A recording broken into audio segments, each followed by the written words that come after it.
What's up, you Titan fans? I am back. Finally, this is Titans Talk with Gabriel. I think that's what I ended up going with. Probably needs a little work.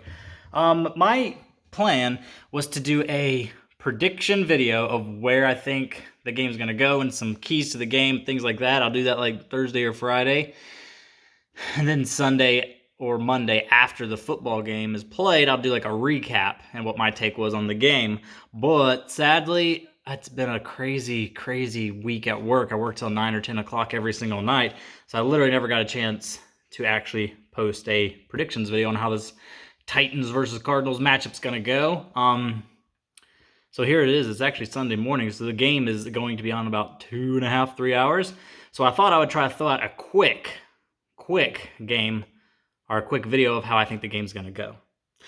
So here it is, week 1, Titans versus Cardinals. If this game were to be played last year, with our offense as good as it was, our defense as bad as it was, and the Cardinals offense showing signs of, possible eliteness, flirting with top 10, and their defense also being garbage, this could absolutely be like a 38-41 type shootout. But I've noticed a lot of times in week 1, teams don't really have it all together yet. They're all like rusty, especially teams like the Titans who didn't start any of their offensive starters besides a couple offensive linemen in the preseason. So there's going to be some rust to knock off. We finally just got I think we actually finally got all 11 starters for the first time this whole offseason during like the last week of practice before the game. And better late than never, but still. So it's going to take a little bit of time for this offense to gel and start clicking. But I can't even begin to tell you how excited I am to see Julio Jones, A.J. Brown, Derrick Henry, Ryan Tannehill. Like it's going to be insane. And honestly, Chester Rogers, he's looked solid through training camp and practice and OTAs and everything. And he actually right now is edging out Josh Reynolds for the number 3 wide receiver position there in the slot, thanks to also Josh Reynolds being a little injured, dealing with some Achilles injury.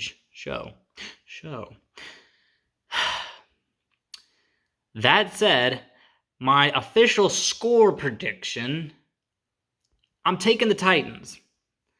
33-20. I think you might be like, well, that doesn't even like because a close or a good game. I could see in a happy world where we're up by about 20 or 26-20, like that. They punt the ball to us with like 4 minutes left to go.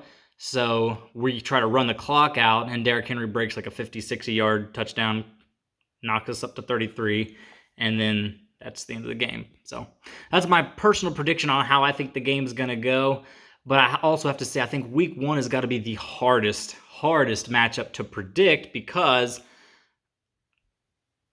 you just never know what teams are going to look like. Like, you can look on paper what they're going to look like. You can go off what they were last year, but then they let go of players, sign players, and drafted. And it's so hard, that week 1 prediction. And I've also noticed that a lot of teams come out looking better than they really are. As a Tennessee Titans fan, do you remember what we looked like in Marcus Mariota's rookie season against the Buccaneers? We destroyed them. I think it was 42-14, I think is what it was. We just demolished them. And then we went 3-13. 3-13, we only won 2 games after that. We beat the Saints in overtime, and we beat the Jags on a shootout. Yeah, those are the only 3 games we ended up winning that whole season. So week 1s are hard to predict, but I'm going to think of some off the top of my head. Keys to the game. We have got to keep Kyler Murray in the pocket because something people said, 1, he's short.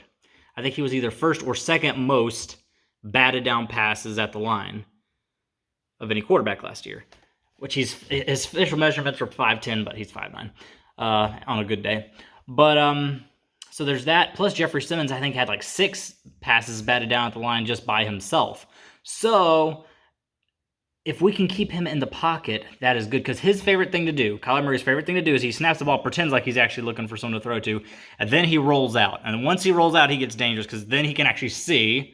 He can make the throw to the wide receiver, or he can take it down and run. He had like a little over 800 rushing yards last year. So if we can keep him contained, so it's going to take a lot of skill, I don't know, for lack of a better word, skill, from our edge rushers, Bud Dupree and Harold Landry, not to go too wide around, I guess, to allow just that easy little gap there between the tackle and the guard for him just to run through there and do what Kyler Murray does. I think our cornerbacks have their hands full with DeAndre Hopkins. AJ Green, I don't know about him. He was elite. He was elite his first 5, 6, 7 seasons, but I think lately he's really been struggling with injuries. And now here he is with a new team for the first time in his career. So I'm not as worried about AJ Green. They have Christian Kirk as well. He seems like he's been an all right guy. But I also like our depth at cornerback, so I'm not as worried about him either. So really, I think we need to put someone feisty and aggressive like Jackrabbit Jenkins on DeAndre Hopkins and give him safety help over the top, either Amani Hooker, who I expect big things from this year, and Kevin Byard, who I also expect a bounce-back season from. Okay, let's think. What else? So yeah, if we can tamper down DeAndre Hopkins, if we can keep him under 100 yards, because he's been obviously plaguing us for the Texans for many moons now, so I'm just kind of used to him burning us. And if we can keep Kyler Murray from running wild, running rampant all over the place, I like it. I like our chances. As far as offense, I need to learn to not get frustrated the first game or the first drive or two, because they're going to come out. They're going to come out rugged. They're going to come out rusty. And let's be honest, Derrick Henry has not taken a hit since the Baltimore Ravens back in, was that late January or early February? That's a long time. It's a long time to not get hit, and he's going to take a moment to adjust. And if you remember correctly, last year he really struggled against the Broncos. He got 100 yards, but he ran the ball a bazillion times. I think he had like a 3.8 average. So I think is what we would really need to do with a lot of play action pass, where people are like, oh, they're going to run Derrick Henry again. So we fake it to him, and we have A.J. Brown or Julio Jones just wide open everything up. That would be great. That would be ideal. But ultimately, I'm not as worried about our offense. I think the first half will be a little, but I think when the second half blows around, we'll be gelling and ready to go. So that is all I've got for your video. I'll talk to y'all after the game. I don't know if it's going to be today or tomorrow. We'll see what time it is and how busy I am. But I got Tennessee Titans beating the Arizona Cardinals 33-20. Let's do it. Tighten up.